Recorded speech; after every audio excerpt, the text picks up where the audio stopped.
Hi again and welcome to my channel. Now, during the process of helping people with debt and helping them sort out their finances, it always amazes me the amount of people who suggest cutting the food area before cutting other areas. Now, this should be the last area that should ever be touched, and I'm going to tell you why in this video.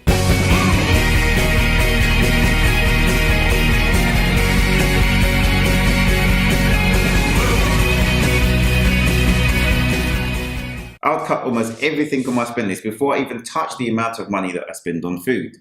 And when I say spend on food, I'm talking good quality food. Whenever I used to go through people's income and expenditure, I used to see a lot of them having one luxury item costing more than the entire food budget for the month.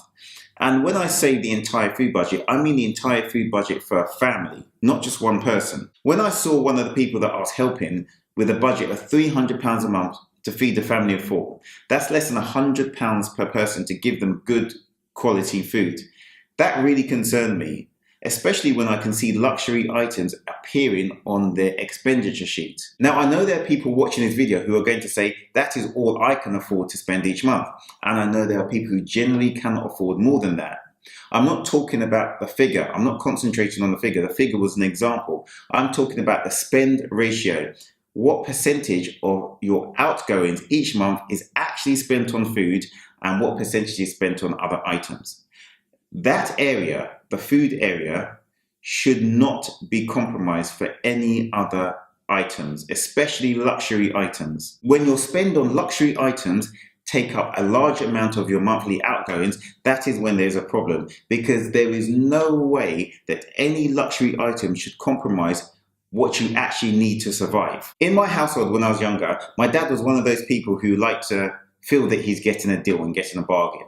So when we used to go food shopping, he used to try and buy the cheapest items.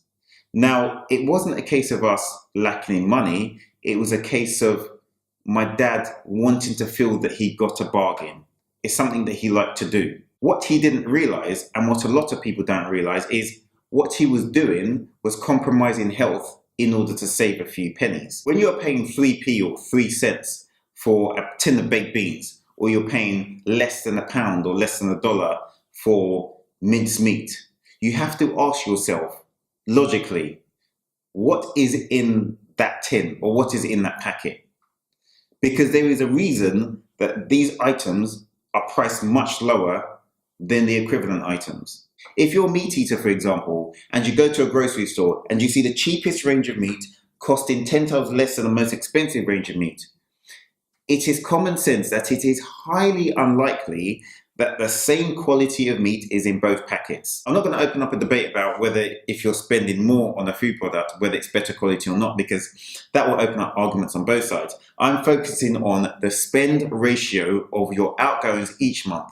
How much food takes up of it. You see, the reason I'm doing this video, I understand when you're doing cost cutting, you have to make compromises in what you spend. Now, you cannot compromise on what keeps you alive, what fuels you.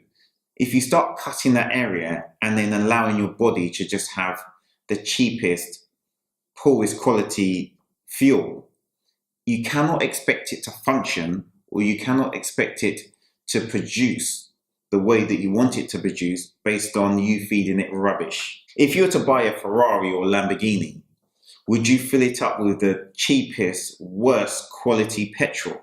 Of course you wouldn't. You would give it the best quality petrol in order to preserve it, to keep it running and keep it functioning.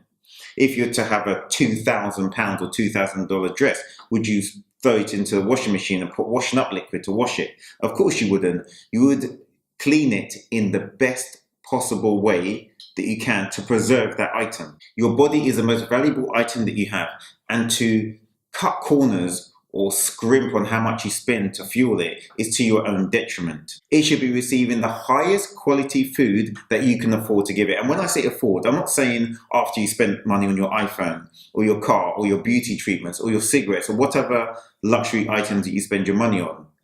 All of those are secondary to what you spend on fueling your body, because it keeps you alive. Those luxury items are not going to be very much use to you when you're sick or dead. I could go more into this subject about the education of eating and the education of food, but I don't want to do that. I want to keep it really nice and simple. the only way that I can keep it simple is by understanding cheap food is cheap for a reason. If you're spending so little on food, be rest assured that there is a reason it is priced at that price. So if you go to a grocery store and you pick up a food item, you look at the price and decide to put it down to go for a cheaper alternative, but then you get into your finance car, light up a cigarette, get home, have some alcoholic beverages, you know that there is a problem there. Your priorities are not correct. You are positioning the most important thing that you have underneath luxury items, which you cannot be doing. So just to conclude, when you're doing cost cutting, the food area should be the last area, if not one of the last areas you consider cutting. If anything, you should try to increase it whenever you can. All your luxury items need to be cut before that. Even if you've got credit cards, overdraft loans, I would reduce the payments to these companies before you compromise how much you spend on food. Do not reduce how much you spend on what keeps you alive to pay for debts, for example. Those are secondary to your survival. I hope this video has been useful, and I hope you can take something from this that will help you.